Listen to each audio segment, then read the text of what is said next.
सत्य घटनाओं पर आधारित साइकोलॉजिकल क्राइम कहानी खूनी रात एपिसोड 9।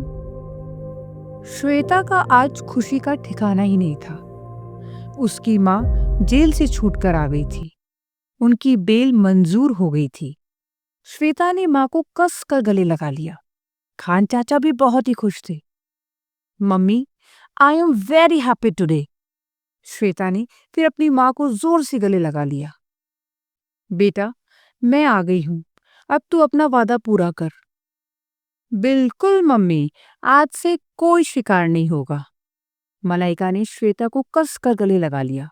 खान चाचा भी बहुत ज्यादा खुश थे। मलाइका 1 साल से जेल में बंद थी और श्वेता ने पिछले 1 साल में 7 खून कर दिए थे।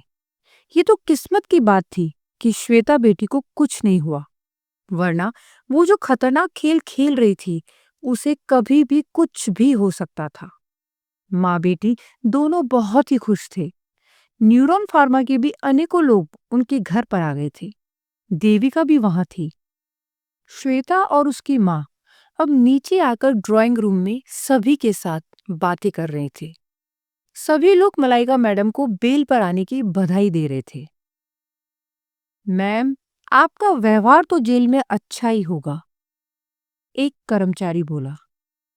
हाँ, तभी तो मैडम 1 ही साल में बाहर आ गई, वरना मर्डर के अपराध में कहाँ जेल से इतनी जल्दी आ पाते हैं, दूसरा कर्मचारी बोला।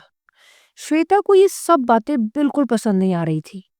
वो फौरन उन दोनों कर्मचारियों के पास पहुंची और उन दोनों को कस के एक एक चाटा मार दिया। यू स्टूपिड मोरन, श्वेता बेहद गुस्से से बोली। क्या बकवास कर रहे हो? अभी वहां जो गर्मजोशी का माहौल था वो गमगीन माहौल में बदल गया था। वहां मौजूद कर्मचारी अब वहां से जल्दी जाना चाहते थे। तभी पुलिस के सायरन की आवाज ने सभी का ध्यान अपनी तरफ आकर्षित कर लिया। कोई कुछ समझता या बोलता उससे पहले एएसआई कमल उस ड्राइंग रूम में आ चुका था। Shweta, you are under arrest. क्या? किस जुर्म में? मलाइका चीखी। मैडम, आपकी बेटी एक पागल साइकोलॉजिकल सीरियल किलर है, कमल बेहद गुस्से में बोला। क्या बकवास कर रहे हो तुम? मलाइका बेहद गुस्से में बोली। बकवास नहीं है मैडम, सच है। एएसआई कमल श्वेता के पास आया और उसे हथकड़ी लगाते हुए बोला। देविका और बाकी कर्मचारी हक्के बक्के से खड़े हुए थे। क्या सबूत है तुम्हारे पास? मलाइका अभी भी गुस्से में थी। उसके स्वर में आक्रोश और आशंका दोनों था। खान चाचा के होश फक्ता हो चुके थे। उन्हें समझ आ गया था कि उनका कल रात का डर सच हो गया था। श्वेता बेटी के भाग्य ने उसका साथ देना बंद कर दिया था। सबूत? कमल खूंखार स्वर में बोला। उसने अपना मोबाइल निकाला और एक वीडियो प्ले कर दिया। उसमें ऑडियो और वीडियो दोनों था। वहां खड़े सभी लोगों ने पिछली रात हुए प्रद्युम्न की निर्मम हत्या का वीडियो देखा। सभी लोगों की उस वीडियो को देखकर चीख निकल गई। देविका के चेहरे पर वैसे एक सुकून भी था। उसे लगा कि उसे विशाल का कातिल मिल गया।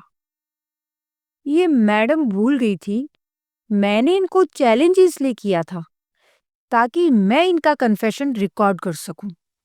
मैंने उस घर में ऑडियो और वीडियो दोनों लेने वाले सीसीटीवी लगा दिए थे। श्वेता के चेहरे पर कोई भाव नहीं थे। उसके लिए ये सिर्फ एक खेल था। मलाइका और खान चाचा के चेहरों का रंग उड़ गया था। श्वेता को अब कोई नहीं बचा सकता था। मलाइका पिछली बार की तरह ये इल्जाम अपने सर पर नहीं ले सकती थी। बस मेरे साथी प्रद्युम्न सर को इस कातिल को पकड़ने की इतनी बड़ी कीमत चुकानी पड़ेगी, ये मुझे नहीं पता था। कमल गुस्से में था और वो श्वेता को खींचते हुए वहां से ले गया।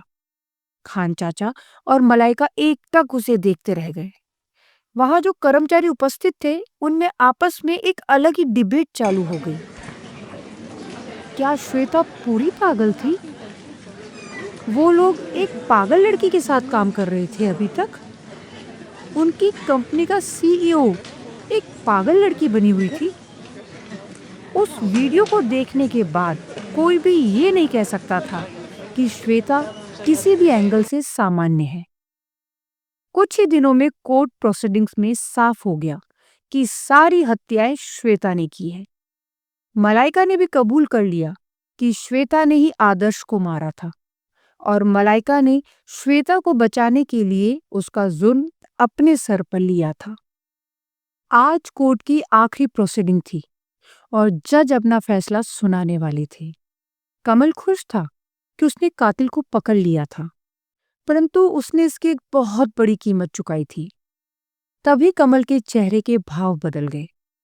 इस सच्चाई का पता लगाने के लिए उसने अपने सबसे खास साथी, अपने बॉस इंस्पेक्टर प्रद्युम्न को खोया था। वो ये बात कभी नहीं भूलेगा कि प्रद्युम्न की मौत का कारण वो था। ना तो वो उस दिन उन्हें उस घर में दारू पिलाता और ना ही वो खाना लेने बाहर जाता और ना ही इतनी देर से आता, तो शायद आज वो जिंदा होते। तभी कमल का ध्यान प्रद्युम्न की बात पर गया। श्वेता कातिल है, ये सिर्फ एक छलावा था, गेम कुछ और ही था। कमल को मन ही मन प्रद्युम्न की पैनी नजर पर नाज हो रहा था। जो कोई नहीं देख पा रहा था, वो शायद प्रद्युम्न ने देख लिया था। तभी जज के गेवल ने उसका ध्यान आकर्षित किया। सभी सबूतों और गवाहों को देखते हुए ये कोर्ट इस निर्णय पर पहुंची है कि मलाइका ने आदर्श का खून नहीं किया, इसीलिए उन्हें तुरंत प्रभाव से बरी किया जाता है। उन्होंने कानून को गुमराह करने का जुर्म किया, परंतु उसके लिए वो 1 साल की जेल काट चुकी हैं। मलाइका अब पूरी तरह से आजाद है। ये कोर्ट पहली बार एक 20 वर्षीय लड़की को इतने घिनौने कत्ल करते देख रहा था और इसमें कोई भी संशय नहीं है कि ऐसे कातिल की एक ही सजा है, सजाए मौत।